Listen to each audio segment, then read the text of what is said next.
Buenas tardes, queridos hermanos. De nuevo aquí con ustedes para presentarles esta propuesta que estamos haciendo para que nosotros construyamos una parroquia a partir de las iglesias de casa. Para que construyamos la parroquia a partir de esa, de la experiencia de las iglesias de casa o iglesias domésticas. Miren, el coronavirus nos ha sacado. ¿Y a dónde nos mandó? A las casas.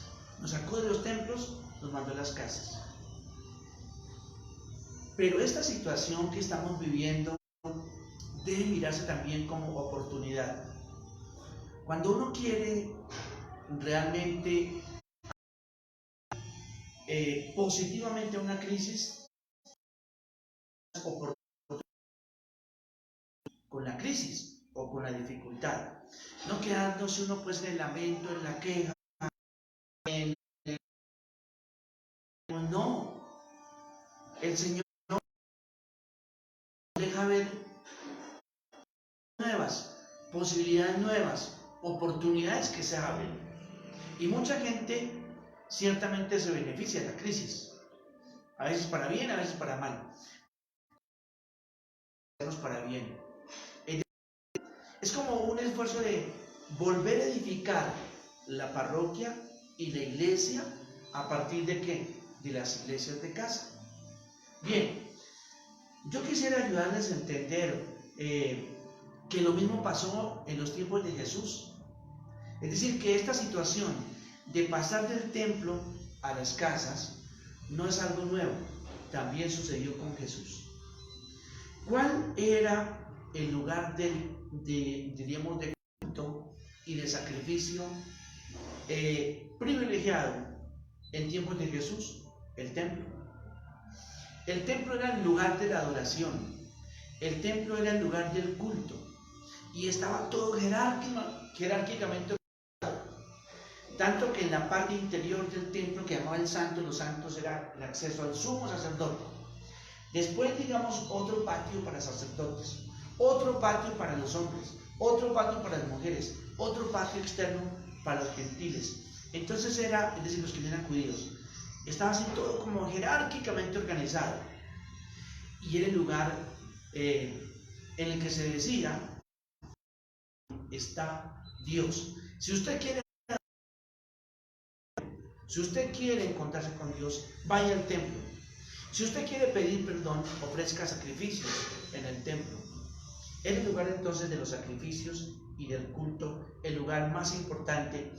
Y este templo había sido construido por Herodes el Grande, que gobernó hasta el año 4 a.C. Era un templo espectacular, maravilloso. Tanto es así que los que lo miraban decían incluso que se reflejaba mucho a los ojos, casi que obligaba a cerrar los ojos por el brillo que digamos que salía del rayo del sol que caía sobre el mármol fino allá de la torre del templo también. Era una cosa pues absolutamente maravillosa. Sin embargo, ¿qué pasaba? O mejor, ¿cuál fue la relación de Jesús en el templo? Es significativo que en los textos de los evangelios aparezca Jesús pues yendo al templo cuando es pequeño, pero pasan los años y ya cuando comienza su predicación, Jesús no es una persona que se la pasa en el templo. Es curioso eso. Jesús aparece en los evangelios que llamamos sinópticos, es decir, porque son semejantes, Mateo, Marcos, Lucas, aparece yendo al templo al final de su vida. Y en Juan y en Marcos aparece ahí en la mitad. Va al templo es a observar, pero también a cuestionar lo que allí sucede. Y lo que allí sucede es que ese lugar de culto se volvió un centro de mercado, una plaza de mercado prácticamente, y un centro de negocios. ¿Y de negocios por qué? Por las víctimas que allí se ofrecían, por los animales que se compraban. Incluso, por ejemplo, el sumo sacerdote tenía su propio negocio de rebaños en Belén. Y excluían a veces las víctimas, los corderillos que los campesinos habían criado para ofrecerlos, digamos, por sus pecados o como comunión con Dios también en el templo, porque le encontraban algún defecto. Era un negocio, y el negocio del cambio sí que ni se diga, porque digamos, si llegaba uno con moneda extranjera, porque yo venía de Egipto o venía de Grecia o de otra parte de Siria y quería sacrificar o quería ofrecer un sacrificio en el templo, tenía que hacer el cambio, y por el cambio mismo también cobraban otro impuesto más, porque yo tenía que comprar moneda del templo, cambiar la moneda extranjera por la moneda del templo. Entonces se volvió un centro de negocios.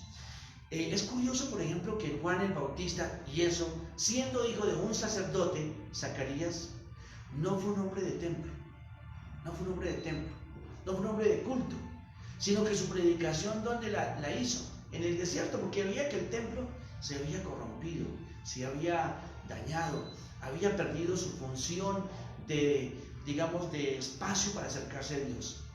Y Jesús mismo entonces comienza a adoptar una posición crítica frente al templo.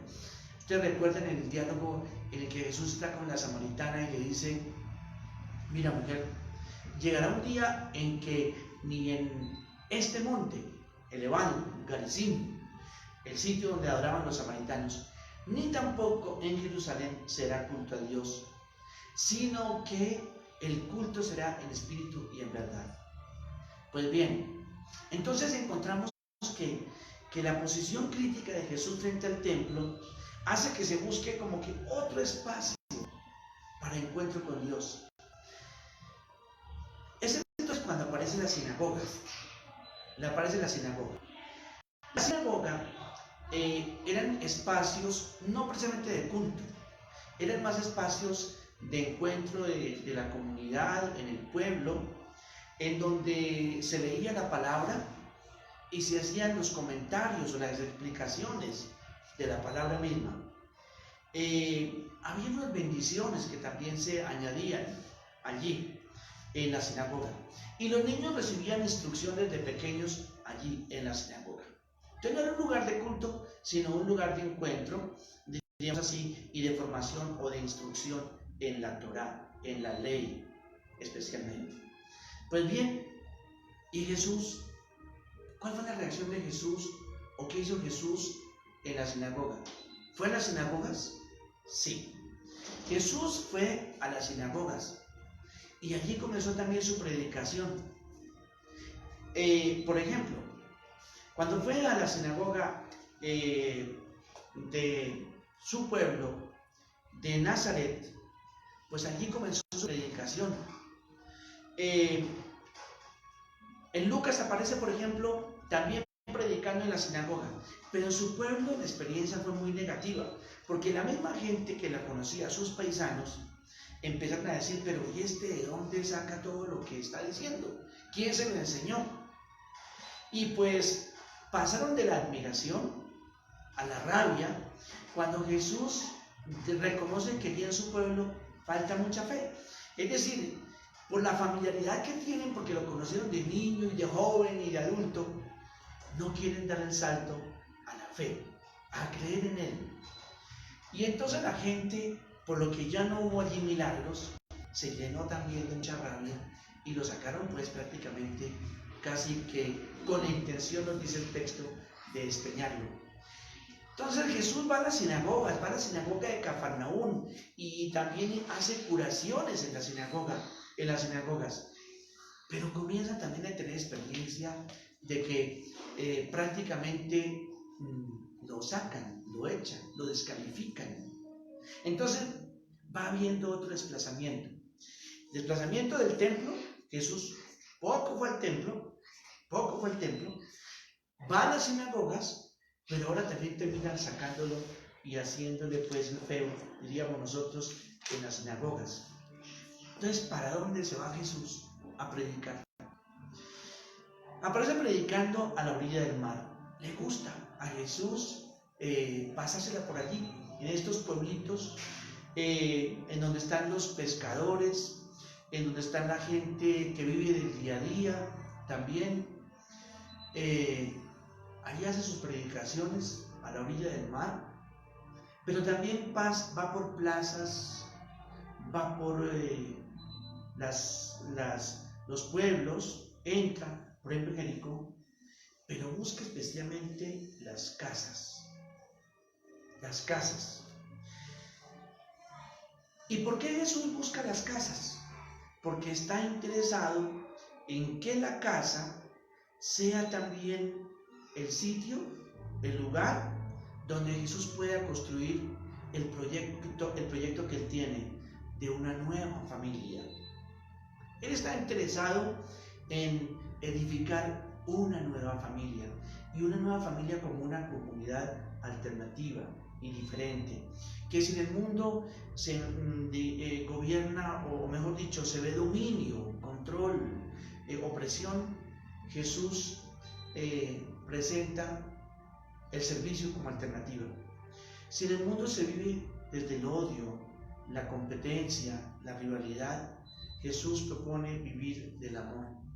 Si en el mundo se vive de la mentira y de la injusticia, Jesús propone vivir en esa comunidad alternativa lo que es el amor y también la verdad.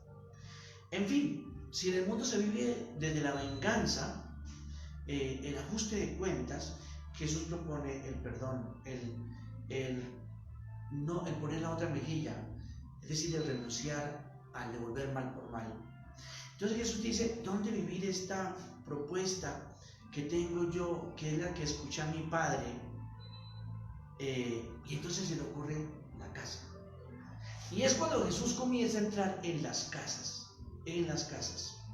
y a proponer que la nueva familia debe reunirse allí y hacer experiencia del reinado de Dios en las casas.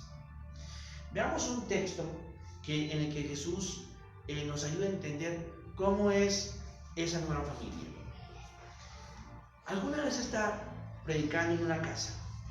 Bueno, y entonces llegan sus familiares, su madre, sus hermanos, es decir, sus primos y familiares o paisanos, porque la palabra hermanos significa también eso en la Biblia. Están allí escuchándolo y le dicen, oye, tu madre y tus hermanos están afuera escuchándote. Perdón, tu madre y tus hermanos están afuera y quieren hablar contigo. Y Jesús pregunta, ¿quiénes son mi madre y mis hermanos? Y dice, mirando en torno a los que estaban sentados en círculo, dice, he aquí mi madre y mis hermanos, porque los que hacen la voluntad de mi Padre, esa es mi hermano y mi hermana y mi madre. ¿Dónde vivir esa experiencia de ser la familia nueva de Jesús? Que ya no se limita a los lazos biológicos o vínculos biológicos, sino a una fraternidad espiritual en la casa. En la casa hay posibilidad de esa experiencia de la propuesta de Jesús, de la fraternidad y del amor como una regla que regula las relaciones, digamos, humanas. Y termino con este texto en donde ¿y cómo concibe esa familia o esa comunidad alternativa Jesús en la casa? Pedro, voy a Marcos capítulo 10, versículo del 28 en adelante. Pedro le dice a Jesús, he aquí, nosotros lo hemos dejado todo y te hemos seguido. Y Jesús dice, en verdad les digo, nadie que haya dejado casa, o hermanos, o hermanas, o madre, o padre, o hijos, o tierras por causa mía y por causa del Evangelio, que no reciba 100 veces más en este tiempo, casas, hermanos, hermanas, madres, hijos, tierras, junto con persecuciones en el siglo venidero, la vida eterna. ¿Qué llama la atención en este texto?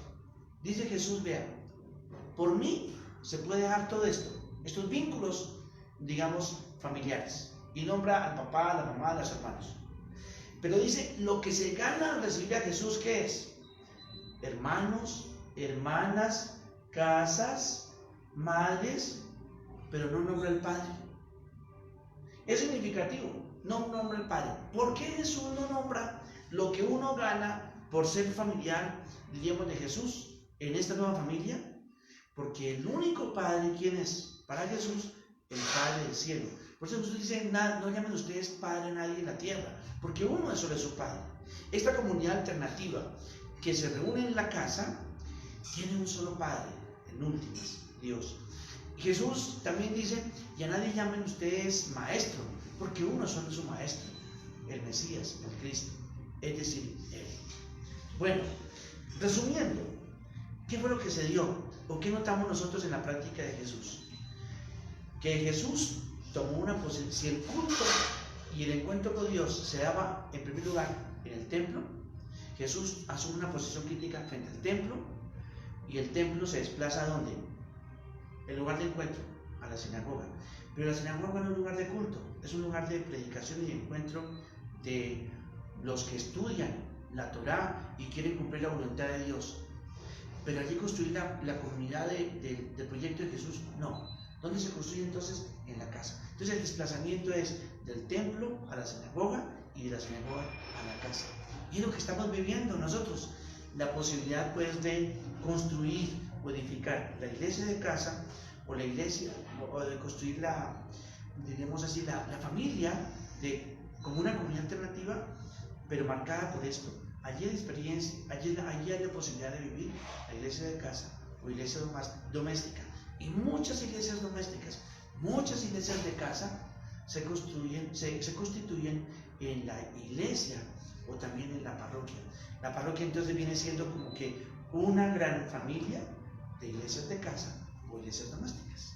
Bien, era el mensaje que quería darles para el día de hoy. Mañana, ¿qué vamos a hablar? Mañana vamos a hablar, bueno, y después de Jesús, ¿cómo continuaron las iglesias de casa? ¿Qué pasó con los discípulos? Y vemos que también la tendencia fue a reunirse en las casas. Entonces estamos viviendo un momento privilegiado, maravilloso, porque estamos viviendo lo que sucedió también en la época de Jesús y después de él con los apóstoles. Que Dios nos bendiga. Buena tarde.